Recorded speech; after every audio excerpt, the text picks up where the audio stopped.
네, 오늘도 이 말씀을 우리에게 은혜 주실 줄로 믿습니다. 오늘은 야곱이 열조에게로 돌아가니라라는 제목으로 말씀을 증거하는데요. 또 부제로 가장 행복한 죽음이란 부제로 말씀을 증거합니다. 네, 오늘은 창세기에서 나온 이제 세 번째 족장 야곱이 하나님께로 돌아가는 장면입니다. 이제 야곱은 역사에서 퇴장합니다. 하나님께서 그에게 주신 사명을 다 감당하고 이 세상을 떠납니다. 그의 떠남의 마지막은 자손들에 대한 축복이었습니다. 축복은 이제까지 살펴본 대로 그들 각 사람의 분량대로 축복하였다고 성경은 말하고 있죠. 분량대로라는 말을 문자적으로 그냥 말하면 가장 적당한 축복이라는 뜻입니다. 각자가 받을 분량에 적당한 복이 있었습니다. 가만히 보면 그들이 아버지에게 어떻게 행하였는가, 이 아버지에게 행한 그 분량에 따라 축복도 정해져 있음을 알 수 있습니다. 쉽게 말하면 효자와 불효자는 그 축복이 같지 않았다는 것입니다. 장자든 차자든 막내든 순위의 관계가 없고 얼마나 아버지에게 충실했는가, 얼마나 효도했는가에 따라 축복의 정도가 달라졌다는 것입니다. 여러분, 이것이 주님께서 말씀하신 상급이 아닌가 이렇게 생각해 볼 수가 있습니다. 구원을 받는 것은 다 마찬가지입니다. 그러나 주님께 충성한 사람과 불충한 사람의 차이는 이 땅에서가 아니라 하늘나라에서 달라집니다. 달란트 비유도 마찬가지입니다. 맡겨주신 달란트에 열심을 다해 배를 남긴 사람들은 하나님께 큰 상급을 받고 땅에 감춘 사람은 큰 책망을 받았습니다. 바울은 역시 예수님께서 말씀하신 것과 같은 말을 고린도 교회에 한 적이 있습니다. 만일 누구든지 금이나 은이나 보석이나 나무나 풀이나 집으로 이 터 위에 세우면 각 사람의 공적이 나타날 텐데 그날이 공적을 밝히리니 이는 불로 나타내고 그 불이 각 사람의 공적이 어떠한 것을 시험할 것임이라. 만일 누구든지 그 위에 세운 공적이 그대로 있으면 상을 받고 누구든지 그 공적이 불타면 해를 받으리니 그러나 자신은 구원을 받되 불 가운데서 받은 것 같으니라. 여러분, 구원은 받지만 상급이 분명히 다르다는 거예요. 야곱은 하나님 앞에 축복권을 받았습니다. 이 자녀들에 대한 축복권은 단지 말만 있는 유언이 아니라 그 축복에 따라 역사가 그대로 이루어졌다는 거예요. 하나님께서 우리에게 축복권을 주셨고 또한 저주권도 주셨습니다. 그러니까 우리가 하는 이 말의 힘이라는 것이 대단하다라는 거예요. 축복하면 축복하는 대로, 저주하면 저주하는 대로 그대로 이루어진다는 거니까요. 그러니까 긍정적으로 생각하면 많이 축복받은 사람은 정말 축복을 많이 받습니다. 또 적은 축복을 받은 사람은 축복을 적게 받을 수밖에 없지요. 저주를 받은 사람은 어떨까요? 저주를 받는 거예요. 하지만 예수님의 말씀에 의하면 그 축복과 저주가 말한 사람과 받을 사람 사이에 잘못된 판단이었으면 부메랑으로 되돌아간다고 했죠. 다시 말해서 축복을 빌었는데 그 축복을 받을 그 사람이 복을 받지 못할 형편의 사람이라면 내가 빈 복은 그에게 가지 않고 다시 나에게로 돌아온다는 것이죠. 마찬가지입니다. 내가 어떤 사람을 저주했는데 그 사람이 저주받을 이유가 없이 정당한 사람이라면 저주한 그 사람, 자기에게로 다시 되돌아가는 것이죠. 그렇다면 우리가 이 원칙을 알았을 때 축복하는 사람들이 되시기를 바랍니다. 서로 축복을 많이 합시다. 서로 축복을 많이 받게 될 것입니다. 자, 야곱은 마지막으로 자기가 죽으면 조상들이 장사되어 있는 에브론에 장사해달라고 부탁합니다. 태어났을 때에도 부모에게서 태어났지만 죽을 때에는 더욱이 자기가 낳은 부모에게로 되돌아가고자 하는 귀향 본능이라는 게 있습니다. 조부모 아브라함과 사라가 장사되고 부모님 이삭과 리브가가 장사되며 아내 레아가 장사된 그곳에 자기도 묻어달라는 것이 야곱의 유언이었습니다. 자, 이 집안이 바라는 것이 무엇이었을까요? 조상들이 한결과 같이 깨달은 것은 이 세상은 야곱의 말에 따르면 나그네의 삶입니다. 잠시 머물다 가는 곳이지만 영원히 거해야 할 땅이 따로 있다는 것이었어요. 우리 영혼의 고향, 본향이라고 하죠. 우리 본향이 있습니다. 이 조상들은 하나같이 하나님이 계신 우리의 본향, 하나님이 계신 곳으로 다시 돌아가고 싶었던 것입니다. 그리고 다 하나님의 품으로 돌아갔습니다. 성도들의 영원한 안식처가 바로 하나님이 계신 하늘나라이기 때문입니다.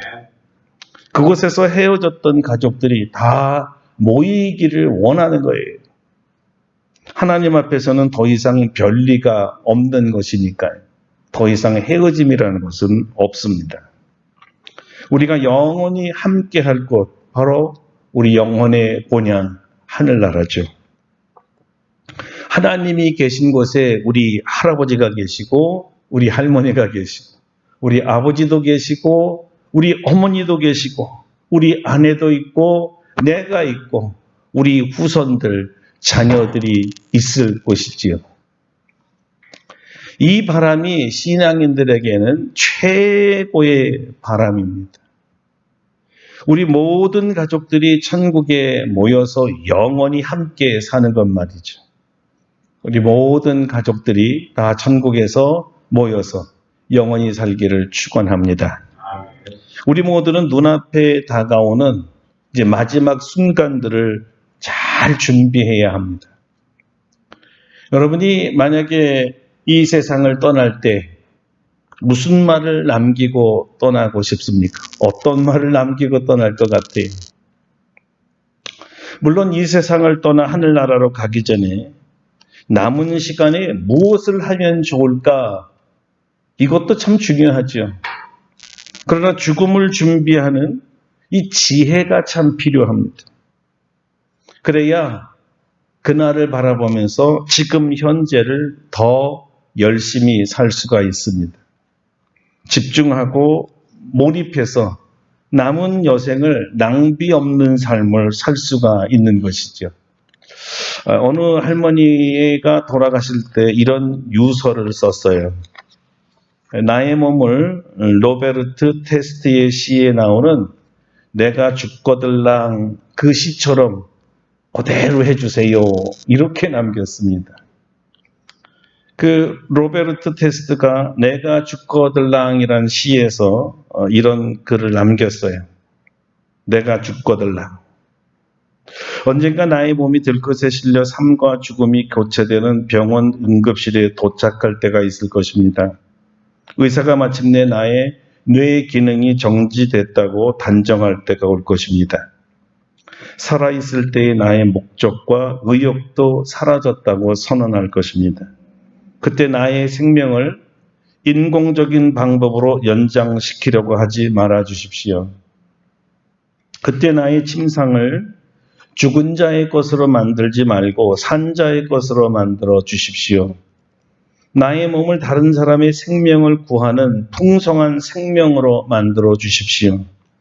나의 눈은 동트는 아침과 천진난만한 어린이의 미소와 사랑하는 사람의 빛나는 눈동자를 보지 못한 사람에게 주십시오. 나의 심장은 끝없는 가슴의 통증으로 신음하는 사람에게 주십시오. 나의 피는 자동차 사고로 죽음을 기다리는 청년에게 주어서 그가 먼 훗날 손자들의 재롱을 볼 수 있게 주십시오. 나의 신장은 한 주일 혈액 정화기에 의존하지 않고는 살 수 없는 이에게 주십시오. 나의 뼈와 근육의 섬유와 신경은 다리가 불편한 아이를 걷게 할 수 있는 데 써 주십시오. 그리고 필요하다면 나의 뇌를 샅샅이 살피고 나의 모든 세포를 연구해서 평생 한 번도 말해보지 못한 소년이 함성을 지를 수 있게 해주시고 아무 소리도 듣지 못하던 소녀가 창가에 떨어지는 빗방울 소리를 들을 수 있게 해주십시오. 그 외에 나머지들은 다 태워 재로 만들어 들꽃들이 무성히 자라도록 바람에 날려 보내주십시오.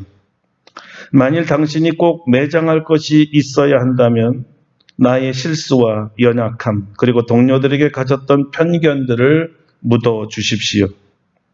나의 죄는 악마에게, 나의 영혼은 하나님께 돌려보내 주십시오.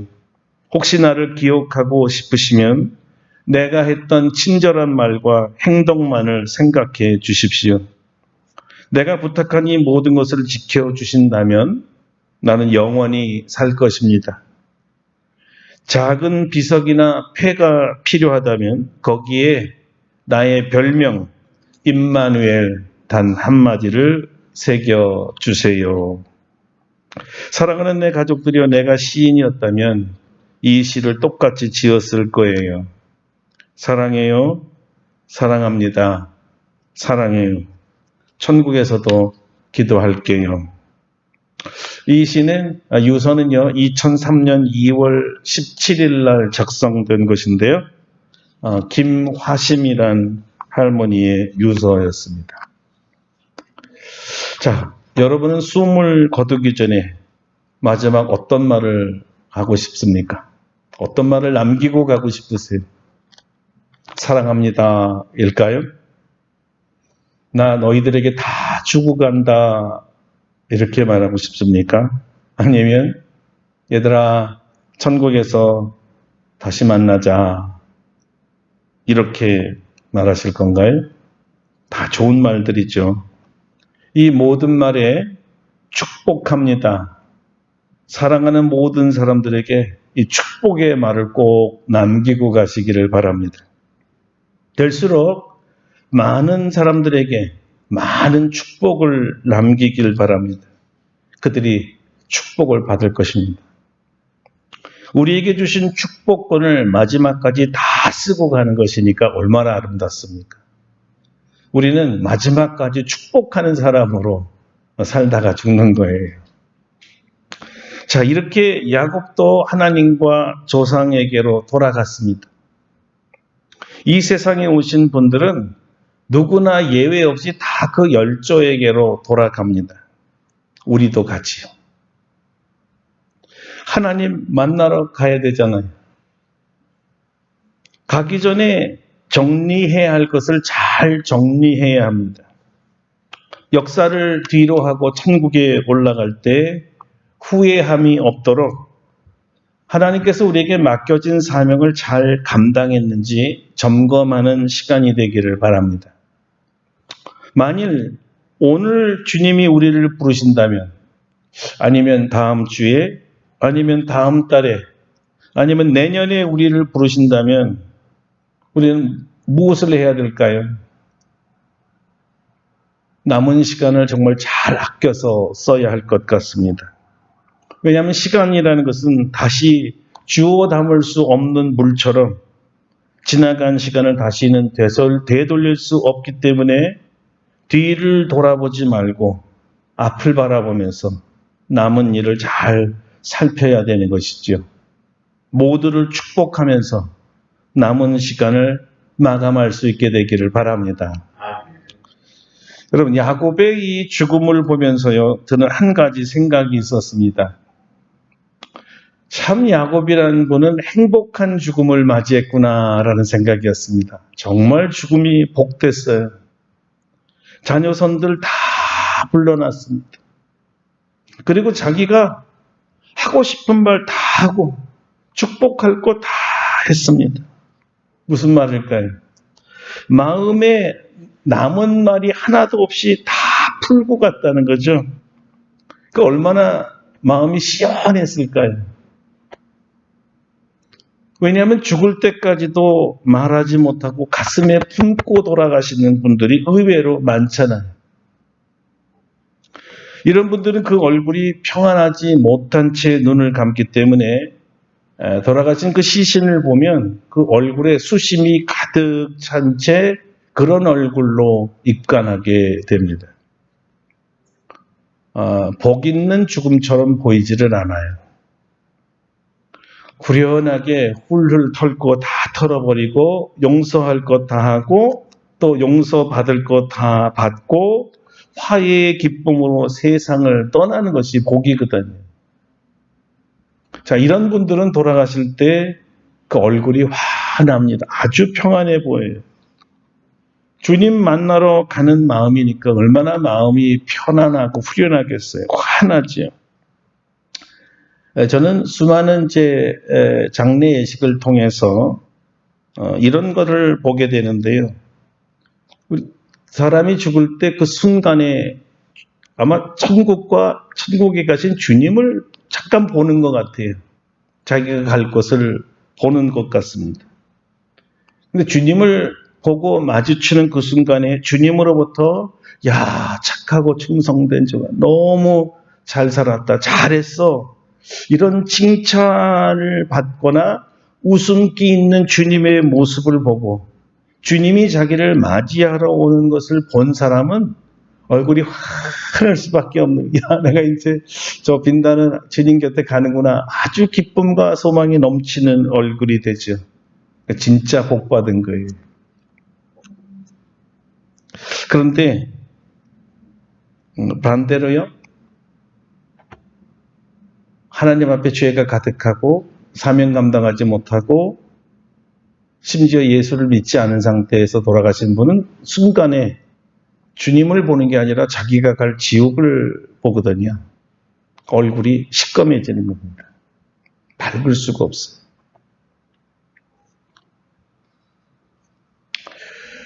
야곱은 그렇게 편안하게 간 거예요.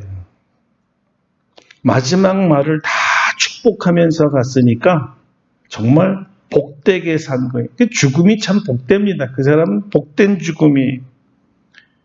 야곱의 입에서 저주의 말, 불평의 말, 한에 찌든 말, 아쉬움과 속상했던 것, 섭섭했던 것, 이런 걸로 다 마지막을 말했으면 이 마지막 유언을 들은 유가족들, 아들들, 자녀들, 친지들이 얼마나 마음이 상했겠어요. 얼마나 무거워졌겠습니까? 우리 돌아가시는 분에게 우리가 못했구나, 이렇게 한을 품게 했구나, 이게 마음이 굉장히 무거워지는 거죠. 그래서 갈 때는 자신이 줄 수 있는 최고의 축복의 말을 하고 가는 것이 복된 거예요. 그래야 자녀선들 모두가 밝아지고 감사하게 만들고 다시 천국에서 만날 때 반갑게 맞이하지 않을까요? 야곱은 참 지혜로운 사람이었기 때문에 자녀들 다 모아놓고 하나하나를 다 축복하며 가고 있어요. 우리가 이것을 배워야 된다 이 말이죠. 마지막을 깨끗하게 다 용서하고 내가 줄 수 있는 모든 복을 다 빌어주면서 축복하면서 가는 죽음이 참 멋진 죽음이고 행복한 죽음 아니겠습니까? 자, 그 다음으로 야곱의 죽음이 참 복되고 행복한 죽음이라고 생각되는 것은요, 마지막 유언을 하자마자 하나님께로 곧바로 돌아가 버렸어요. 오늘 본문 마지막 절입니다. 야곱이 아들에게 명하기를 마치고 그 발을 침상에 모으고 숨을 거두니 그의 백성에게로 돌아갔더라. 할렐루야. 굉장히 마지막이 중요하기 때문에 다 같이 한 번만 더 읽어보겠습니다. 야곱이 아들에게 명하기를 마치고 그 발을 침상에 모으고 숨을 거두니 그의 백성에게로 돌아갔더라. 저는 이거 읽으면서 야곱은 정말 복을 많이 받은 사람 맞구나. 어떻게 이런 복을 받았을까? 왜냐하면 이 마지막 절을 잘 보면요. 야곱이 죽을 때 어떤 고통의 모습이 보이지를 않고 있다는 겁니다. 여기 그 발을 침상에 모으다. 발을 가지러니 자기가 모았어요. 무슨 말이냐면 가장 편안한 상태에서 숨을 거뒀다는 뜻이거든요.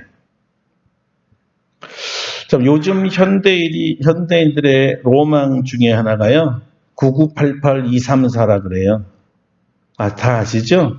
99세까지 팔팔하게 살다가 2, 3일 앓다 죽는다. 9988234. 그런데 야곱을 제가 보니까 이 말 그대로 인용하면 이랬어요. 147, 88234. 147세까지 팔팔하게 살다가 이 야곱이라는 사람은 2, 3일 앓은 것도 아니고 2, 3분 다리 모으고 숨을 거뒀다는 거죠. 이게 얼마나 큰 복입니까? 여러분 돌아가실 때에 고통스러워 하시는 분 얼마나 많아요. 너무 장기간 동안 고통 중에 있다가 연명시키고 또 연명시키고 정말 사람으로서 하지 못할 상황까지 많이 가요. 너무나 불쌍해요. 의식도 없어졌고 스스로 자기 의지를 가지고 할 수 있는 일이 아무것도 없는데도 그저 살아있다라는 이유만으로 살리는데 그게 참 보기가 좋지만은 않아요. 그래서 우리는 야곱처럼 가기를 원해요. 우리 가까운 여기 있는 분들, 죽음에 대한 공포를 갖고 있는 분들도 있잖아요. 안 아프고 죽었으면 좋겠다. 오늘 야곱처럼 하면 될 것 같아요. 야곱처럼 우리가 기도를 했어요. 우리들과 우리 부모님들이 다 이렇게 147, 88, 234. 그저 그냥 2, 3분 그냥 앓다가 다리 스스로 모으고 하나님 저 갑니다. 이렇게 스르르 하는 모습이 아이고 정말 로망 중에 로망이지요. 여러분 모두가 다 그렇게 아름다운 죽음을 맞이하기를 축원합니다. 잘 태어나는 거 굉장히 중요하죠. 그리고 이 땅에 살 때 잘 사는 것도 중요합니다. 그러나 잘 죽는 것이 가장 중요합니다. 마지막이 비참한 사람이 너무 많거든요. 하나님께 돌아갈 시간이 얼마 남지 않는 우리들은 지금부터 야곱처럼 복된 죽음, 행복한 죽음을 할 수 있게 해달라고 기도하셔야 돼요. 원한 지은 것 없이, 못다한 말 없이 축복의 말을 남기되 모든 자녀선들을 다 바라보면서 아픔과 고통 없이 가장 편안한 자세로 숨을 거두게 해달라고 말이죠. 현대 사회는 자손들도 한국에 없는 경우가 많아요. 돌아가신 것을 못 보는 자녀들이 태반입니다. 야곱처럼 이렇게 이방 땅에 있으면서도 모든 자녀손들을 다 볼 수 있었다는 것은 정말 복 아니겠어요? 한 사람도 아쉬움과 불효에 대한 마음이 없잖아요. 다 참석했거든요. 모든 가족들이 그리고 후손들이 자기가 지금 가고 있는 하나님의 나라에서 다시 만날 것을 확신하면서 야곱은 하나님께로 돌아갔습니다. 우리가 잘 죽는 것에 대한 복이 왜 복이어야 되냐면 우리가 빌어진 마지막 말대로 그들이 이 땅에서 다 복을 받고 우리의 본향에서 다 같이 만나자는 거죠. 이것이 가장 중요한 거죠. 우리 자녀들도 나아가는 곳에 다 올 수 있게 하나님 곁에서 다 만날 수 있도록 그렇게 확신하고 가는 죽음이 제일 복되지 않겠습니까? 함께 기도하겠습니다. 오늘은 바로 이 야곱의 죽음을 보면서 나도 그렇게 죽게 해주시고 우리 모든 가족들이 이렇게 편안하고 복된 죽음을 맞이하고 마지막에는 다 순서가 다르지만 천국에서 만나게 해달라고 우리 다 같이 통성으로 기도하도록 하겠습니다.